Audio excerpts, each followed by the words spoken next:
That evening after sunset, verse 32, the people brought to Jesus all the sick and demon-possessed.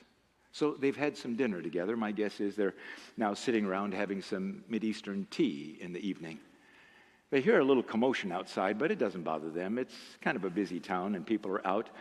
Why does it say after sundown? Because that's when the Sabbath ended.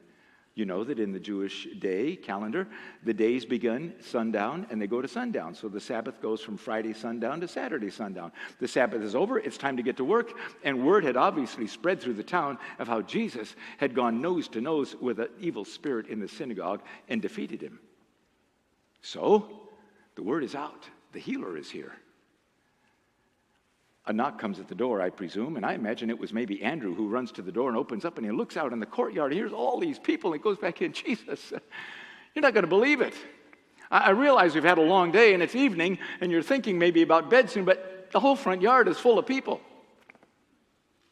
Should I send them away and tell them to come back tomorrow? Should I get their names and arrange for appointments? What should we do?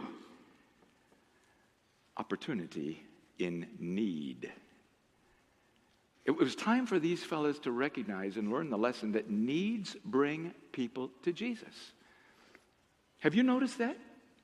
In your family, in your coworkers, in your friends, when they think that everything is just fine and they got the world by the tail, they don't have any need for God. But when life is complex, when marriages are strained, when there isn't enough check in the checkbook to pay the bills, now there's a need. Is there a God who cares, and can he help me? Graduates, you're going to face this often. My guess is, if you've got hearts that are tender towards people, and you build relationships with folks that they know they can trust you, it's not going to take very long, and your phone is going to ring, and they're going to say, got time for coffee? And over coffee, they're going to start spilling it out. And oh, it just hurts to listen to it because it's so painful. Needs bring people to Jesus. Now, in that moment, they're going to have the opportunity to answer their needy situation with psychology or with Jesus. You know what the best thing is to bring people? Well, here's what Jesus did for me. And I think he might be ready to do the same for you. Am I right? Do I hear an amen?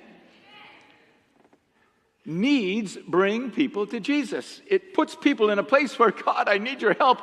Is there somebody that I know who has experienced the power of God in their lives, and I can call them and they'll help me? Will they call you? So, the whole town had gathered at the door, verse 33. So Jesus went out there and he healed many who had various diseases, and he drove out more demons.